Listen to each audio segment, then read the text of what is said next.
Chrissy, where have you vanished to? We've been trying to reach you. Why are you ignoring my calls? It's as if you're deliberately avoiding me. I'm growing increasingly concerned about James. What's his status? How is my son faring? Are you spending enough time with him at the hospital? He needs you. Oh, hi, Serena. How are you? Sorry I wasn't able to answer your calls. I've been very busy at work, so I haven't been able to answer the phone a lot of the time. Regardless of work, you should keep us updated. It's not that difficult to answer or make a call. I apologize. Today was particularly hectic and I couldn't get back to you. Enough with the excuses. It comes off as insincere and lazy. So, how is James? Any improvements? His condition remains stable, neither better nor worse.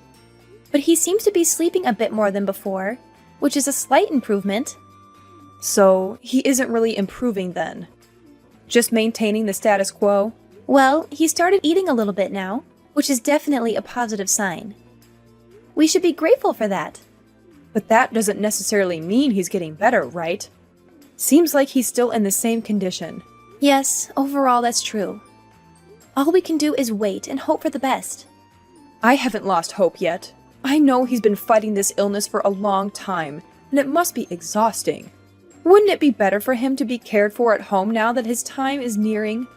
He insists on fighting till the end and doesn't want to come home to die. I respect his wishes and will stay with him at the hospital as much as I can. I want him to keep fighting, even if it's just one day at a time. It might be selfish of me, but I don't want to lose him. Then why don't you spend more time with him at the hospital? He needs your support now more than ever. You shouldn't just carry on with work while he's battling for his life. I agree with you, and I want to be by his side as much as possible too. But if I don't work, we won't be able to pay our bills. That's our harsh reality. You can be so cold-hearted sometimes. Is it all about money? Surely there are things more important than that. If it were me, I would even go into debt just so I could be at his side during his time of need. Well, James is telling me that I should keep working and making money, so that's what I'm doing. It's as simple as that. He and I are on the same page. And I'm actually headed over to the hospital to see him right after we finish this call, so that'll be good. We can eat dinner together. I am making a point of seeing him every day. It's my one and only mission in life.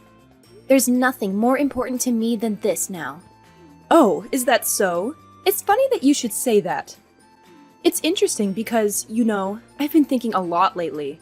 And I wonder if marrying you was what caused James to start having all these health problems that he's now dealing with. It makes sense to me. What? Just what are you trying to say to me, Serena? What are you getting at? What I'm saying is that you've been a jinx for him. A bringer of bad luck. A curse, even. I mean, just look at the big picture. You married him, but haven't given him any children. And then he got sick.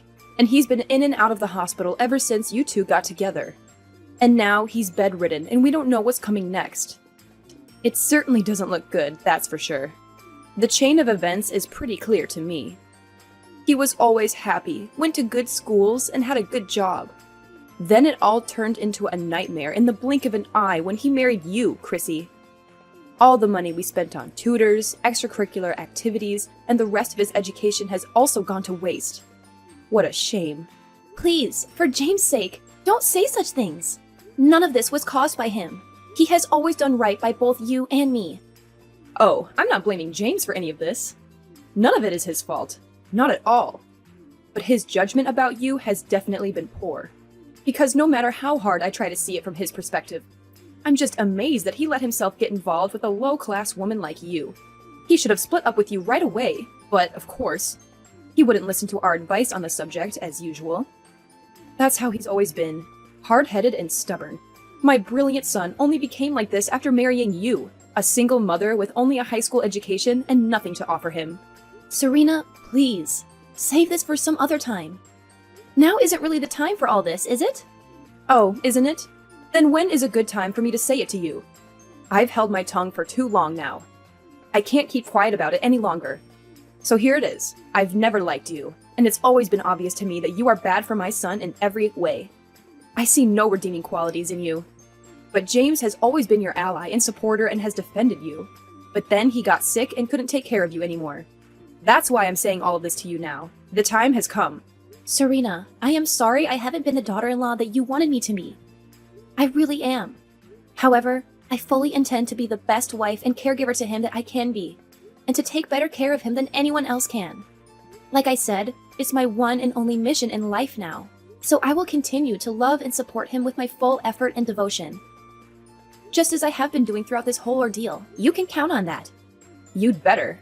It'll be a real problem for everyone if you dump him now, after he's gotten sick and can't do anything useful. That would be a disaster for everyone involved. After all, who would look after him then? Us? We certainly couldn't take care of him the way that he needs to be cared for now. Look, just do what you're supposed to do as his wife, and then leave us alone, okay? Don't forget that he's counting on you, and so are we. Just give us regular updates on his condition and let us know if anything changes. It's your responsibility. It's all on you.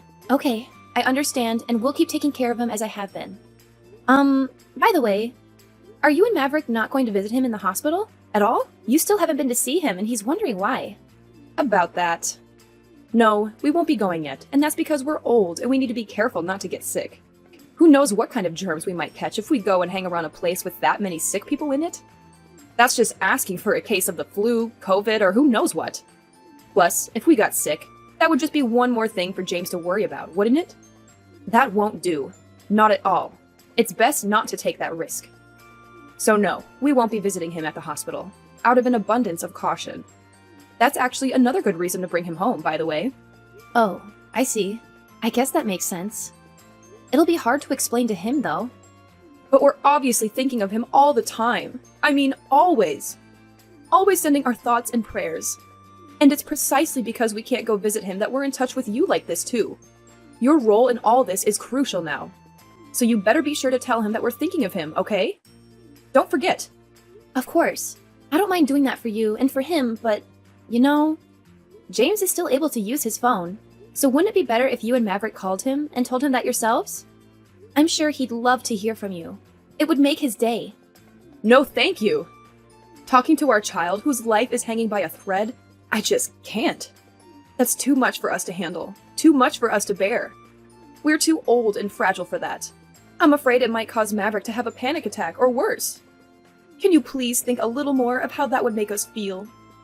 Try to see it from our perspective for a change. This is why inconsiderate people are such a problem.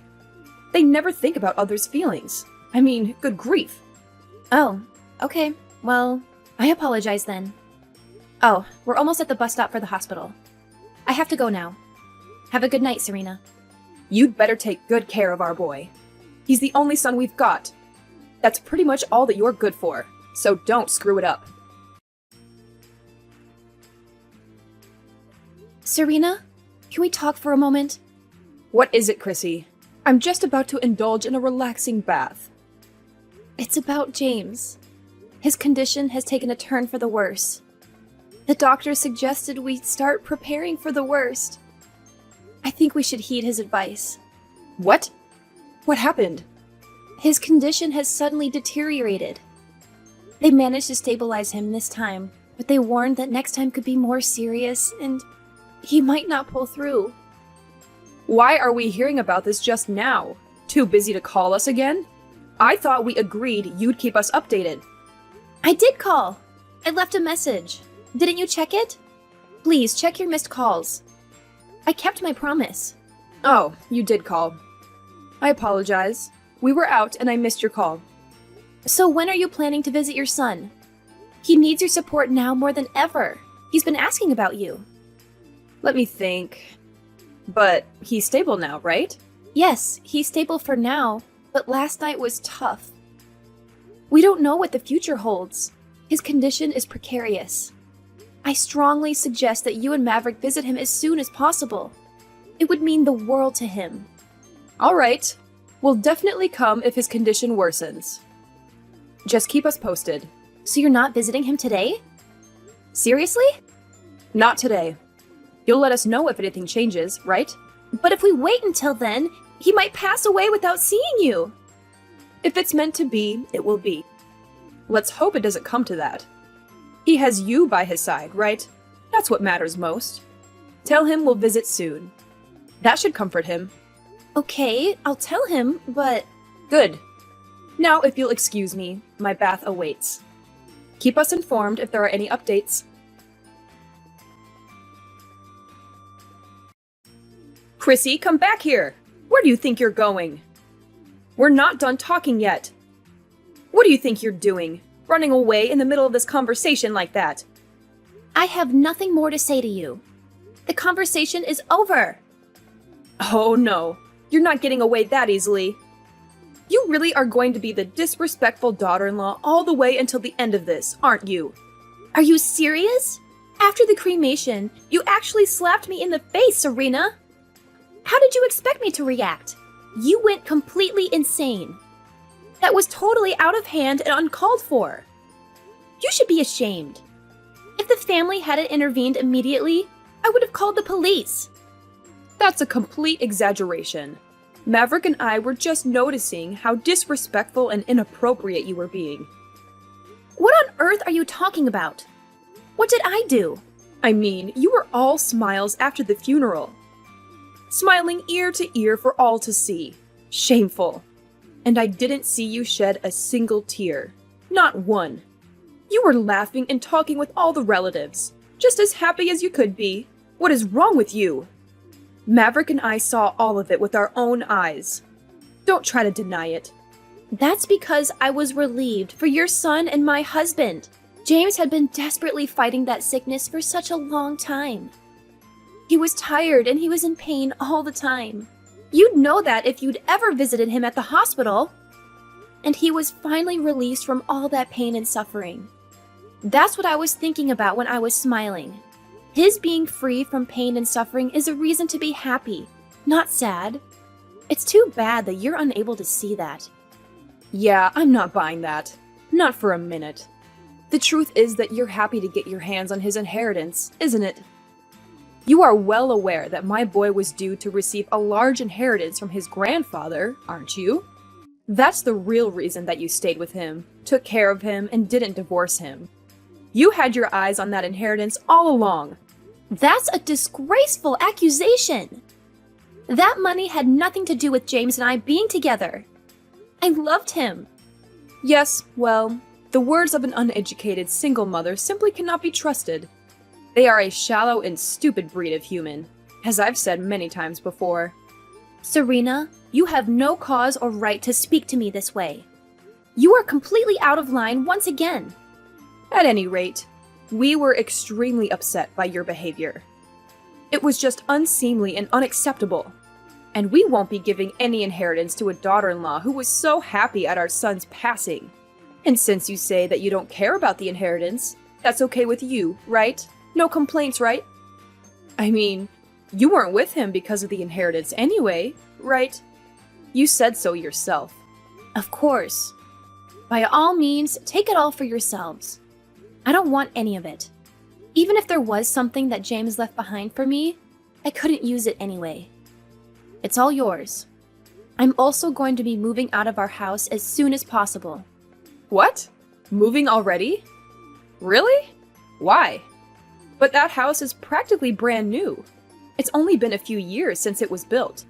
Yes, that's true. However, I will be moving out soon. Are you saying that you don't want any of your inheritance? None at all? That's correct. I have no need for it anymore. I mean, you have no intention of giving it to me anyway, right? Or might I be able to have just a little of it? If you say that you don't want it, we're certainly not going to give it to you. Why would we do that? You're serious about what you're saying right now, right? Let's be perfectly clear about it and have no backtracking later on. Because if you come back to us later saying that you changed your mind and you do want it after all, we're not going to give it to you. No problem. That's perfectly fine by me. It's all yours. Take it. If you're that concerned about me changing my mind, we can write up an abandonment of inheritance. Shall we do that? Sure, let's do that. That's a very good idea. Okay, then go ahead and put that plan into action as soon as possible. All right. I do have one thing to ask in return, although it's not a precondition or anything like that. Oh, do you? What now? What else do you want? I'm not entertaining any unreasonable requests from you. Keep it within reason. All I want is your promise that you won't bother me anymore ever again after we do this.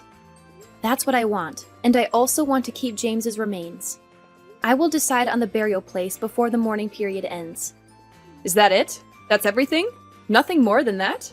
In that case, we're more than happy to oblige your request. We have no intention of ever getting involved with you again, either. Understood. Fair enough then. It's settled. Well then, I will be in touch once I've taken care of the abandonment of inheritance. Thank you for everything. Chrissy, you really are a lowlife. Is there nothing that you won't stoop to? Where in the world are you hiding out? Come back to the house right now. Sorry, but that's not possible at this time. I've moved out already and I am in my new place. Yeah, it must be somewhere nearby, though. Where is it? If you won't come here, we'll go to you. Where's your new place? Give us the address right now. No, I won't be doing that. You agreed to cut all contact with me. Remember? Don't forget our agreement. But you're the one who didn't hold up your end of the bargain. Why is James's inheritance nothing but debt? We're really screwed. This is untenable. Where's all his inheritance money from his grandfather? Where did it all go? Oh, that? I donated all the money to a worthy charity before James passed away. James wanted it that way. What? What are you saying? As you know, James was suffering from an incurable disease. And it seemed that he wanted that money to be used to help others who are suffering from similar afflictions. What are you talking about? You donated all of it? All of it? There was over $200,000 there. Not to mention the mortgage on the house isn't even paid off yet. When we bought the house, we still hadn't gotten any money from his grandpa. And James was still healthy and working back then, so... But usually, that kind of loan is supposed to be paid off when you know that the borrower doesn't have long to live. Why hasn't it been? We were able to pay the mortgage with just my salary. So that's the way that we left it. That's just what I'm saying. That's not how it's supposed to be done. Leaving debt unpaid when you know that money is coming in is just... Why would you do that? And on top of that, he's got unpaid credit card debt as well. All there is debt. Nothing but debt. What can I say? He was bored in the hospital, so he was doing a lot of therapeutic shopping. It made him happy. You're the wife, and you should have been paying for that. Hey, I had already signed off on my abandonment of inheritance, you know? And as for the credit card, James said that he got it back when he was in college, and that Maverick is a guarantor for it. So now you're responsible for that too. Just what in the world are you trying to do to us? Are you saying that James never had any intention of giving us any of his inheritance? Yes. Sorry to say it, but that is pretty much what it looks like to me. And that is also what he wrote in a letter to me, and asked me not to read it until after he was gone. So yes, we can safely assume that he had no intention of giving you anything. And you abandoned your inheritance, knowing about all this beforehand? Of course! After all, it was my husband's final wish, and I intended to honor it. It was my duty to honor it, in fact. What are you saying? I don't understand. Why has he been so cruel to us? We raised him from the time he was a baby. This is horrible. Cruel. That's not the kind of boy I raised. Yeah, I'm pretty sure that he was thinking the same thing about you and Maverick, Serena. I mean, you didn't even go to visit him in the hospital when he was dying. So that's why he left you nothing but debt. What goes around comes around. What? What did he say that we did to him? He told me that you didn't care about him. Always ignored him and made him do only what you wanted him to do, not what he wanted. And he didn't like the way that you bullied me, his loving wife. Once again, what goes around comes around. So, when James finally got his hands on Grandpa's money, he decided to spend it with joyful abandon. And that's just what he did. And, you know, after he got sick, he told me that he believed that you and Maverick were just waiting for him to die. I think that he probably wanted to get back at you for never even once visiting him while he was in the hospital. I can't really say that I blame him. We were thinking of him and worrying about him in our own way. He should have known that. Were you really? Honestly?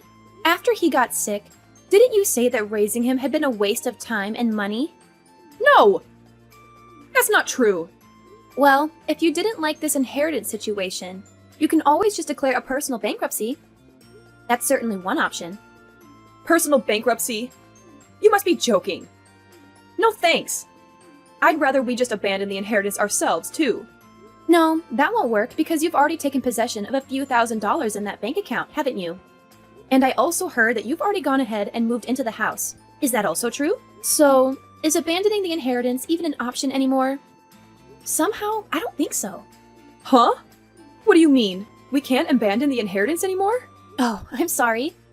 After all, I'm just a college dropout, and I have no idea about these things. You should probably look into it on your own or consult an attorney about it. This stuff is so complicated, and I'm so uneducated. You witch! You knew all about this all along and said nothing to us. How petty and vindictive! Treating us like this, no matter how cold we may have been to you, is just beyond the pale. We're James's parents, not to mention we're your parents-in-law too. Does this mean nothing to you? Oh, really? Is that so? This outcome was inevitable in my opinion. I can't believe you didn't see it coming, to be honest. After all, you were always ridiculing my high school education and my single motherhood. Honestly, is there a person on Earth who would actually want to help you after being treated so badly by you for so long? And he canceled his life insurance. Did you know about that too? How are we supposed to live now? We're screwed! I have no idea. It sounds like you and Maverick need to think and talk things over. Wait, Chrissy. You know, you and I are actually in the same boat, so to speak. How do you figure? Well, we just lost our beloved son, and you just lost your husband. We're both going through the same thing and feeling the same sorrow. So how about helping each other out a bit? James was always saying before that your salary is pretty good. And you also just said that your salary was enough to pay the mortgage, right? Don't let me into the same category as you. We're not the same. Not at all. I loved my husband with all my heart, but all you two care about is money. Okay, if you help us out now, we'll apologize, make amends, and give you the credit that you deserve and never got from us. We'll respect you and treat you better as our honored daughter-in-law. No, there's no need for any of that anymore. It's much too late. The love of my life is at peace with the angels now. And it's really ridiculous for you to be asking anything of me at this point. James is probably laughing his head off watching all this from up there. Please don't say that. It's just cruel. Please come back and live in the house that you built. Then we can all live together. I mean, isn't it tough being all by yourself? Sure. It's tough being alone, but living with the two of you would be 1,000 times tougher. Don't you feel any obligation or connection to us anymore? After all, didn't we help pay for some of your wedding expenses? You said that you would help out, but in the end, we never got a dime from you. What? Really? Was that how it happened? I don't remember that. Okay, then I'll do all the household chores and take care of everything for you, Chrissy. How about that? No, I'm perfectly capable of doing all that stuff by myself, so no, thank you. And besides, I have somewhere to be, so you'll have to excuse me now. And just where is it that you have to be? Maybe you're going to visit James's grave? No. I have to be at the police station. Why do you have to go to the police station? Because you slapped me, remember? I need to go file a police report about it. It was assault. Plain and simple. What? You're doing that now, after all this time has passed? Well, it's up to me when I decide to report it. Unfortunately for you, there's no statute of limitations. And it looks like a family member is willing to be a witness for me too, so... Wait just a minute. Chrissy, please. Please forgive us. No. I most certainly will not forgive you. I fully intend to repay you for the horrible way that you've always treated me. It's only fair, after all. After that, Serena begged me to drop the police report, but I sued her and Maverick instead and got a settlement. My in-laws avoided bankruptcy, but they had to sell their house and move back to their old place. They still owe a lot of money because of James's debt and the mortgage. They blame me for everything, and have become outcasts among their relatives and neighbors. They thought they would profit from James's death, but it backfired on them. This is the best revenge for me. James told me that he couldn't leave any inheritance, but I loved him anyway, and I don't regret donating all the money. I wanted to help people who needed it. I have some savings from before we got married, and James gave me many expensive gifts. He said they were for when I might need them, but I don't want to sell them. They are precious memories of him. I will keep them and live well, so he can see from heaven that I am fine.